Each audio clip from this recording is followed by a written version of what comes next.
After like the second or third gig, the sound guy on there, who also did Level 42, said, "What are you doing in November?" And I went, "You know, a couple of pub gigs, bit of this, bit of that." Really? And he went, "Would you be interested in opening for Level 42?" And he went, "It's not obviously not my decision, it's Mark's, but I will send your CDs to Mark." And so I gave him the album, my first album, and I think might have even given him the one with the piano on it, with Jez Carr, which is like completely inappropriate for Level 42 gig because it's free improv. But he sent it, and Mark, I don't know whether Mark was just like, we haven't got anybody else this guy will do, or if he I don't know. Yeah. But he booked me to do it, and so I did 24, 25 gigs, their first Greatest Hits tour.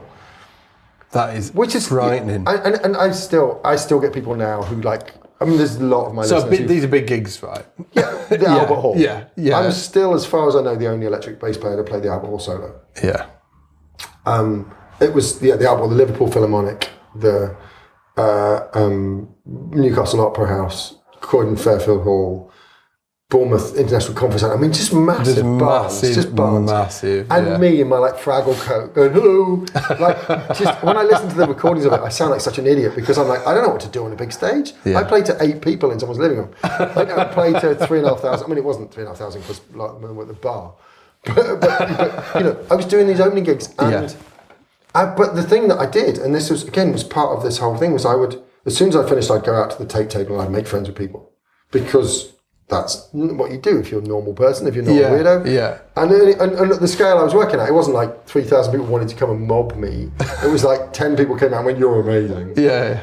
And I got to chat to them, and some of them would book gigs, and some of them, you know, one of them, his brother, ended up becoming a promoter so he could book my gigs. It was a kind of gig. It's just fantastic. Lovely. So there was a knock-on thing, but it was great. But what was weird about it was that it killed the music, because I had to do these like 3-minute high-energy versions of my tunes. Oh, right, okay, so it took the actual freedom out of it, what you were doing. I suddenly couldn't do, like, I'll just make something up, do 10 minutes of that. That wasn't couldn't do that anymore. I had a set list, and I had an intro for each song, and so I got much better at that. Became a much better performer, and so some of it was cringeworthy and some of it was better, and I got funnier, I think, through doing it. Which had a couple of jokes. Yeah. It was kind of, because I realised that I sold CDs based on how funny I was. That was the thing. Really? Laughs were, I could tell when I walked off stage if I was going to sell a ton of CDs, whether by laughs, not by applause or anything like that. There was always laughs. That's bizarre.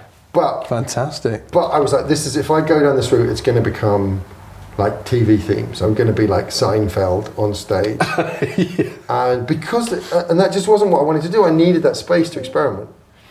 And and after that experience of opening for Level 42, did you make, was it a note to yourself, this isn't for me? Well, there was a tension, and there have been a couple of moments like that where I've kind of gone, I know I could pursue this. I know I could start writing. Yeah, it's like a life choice. Yeah. And I go, is that what I want to do? Is that where I want to be? I once got offered a session gig that was like that, where it was like, you know, a couple of years of work and serious money, and I just listened to it and went, you know what? What I'm doing is more important than that, and I'm going to be making half the money, if that, by teaching and scrabbling around. But I need to focus on this. So that backwards delay. Yeah, it sounds beautiful, doesn't it? But what's nice about it is you can actually trap sounds with it. So I can go, if I turn the feedback up full,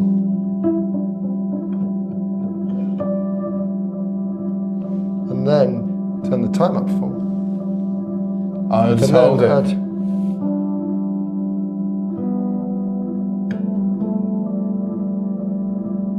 And you'll get the repeating,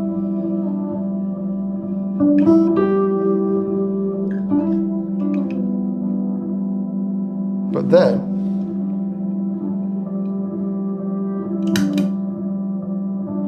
so that's the envelope filter is on, but with the dry signal up and the FX down. Yeah.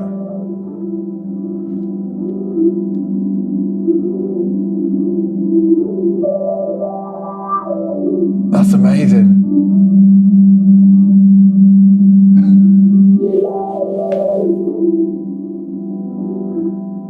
So I can post-process that. So how's that working then? So you're going from so the delay is running into the filter. Oh, okay, I'm just using the mix control. So the envelope filter's after the flashback, right?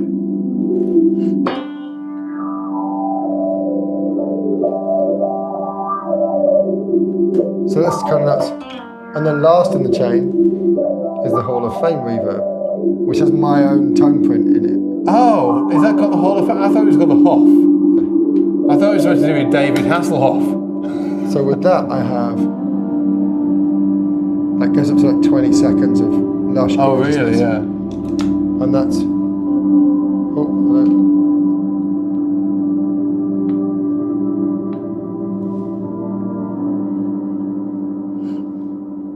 So that reverb is, I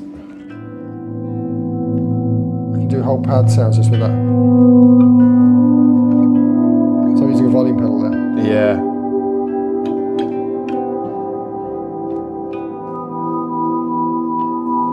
That's beautiful, isn't it? That's just the reverb that's on there. That's just the reverb that's on there.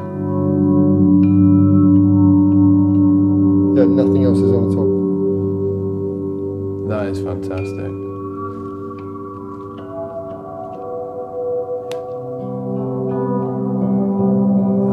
And then if I just drive it a little bit with the MXR.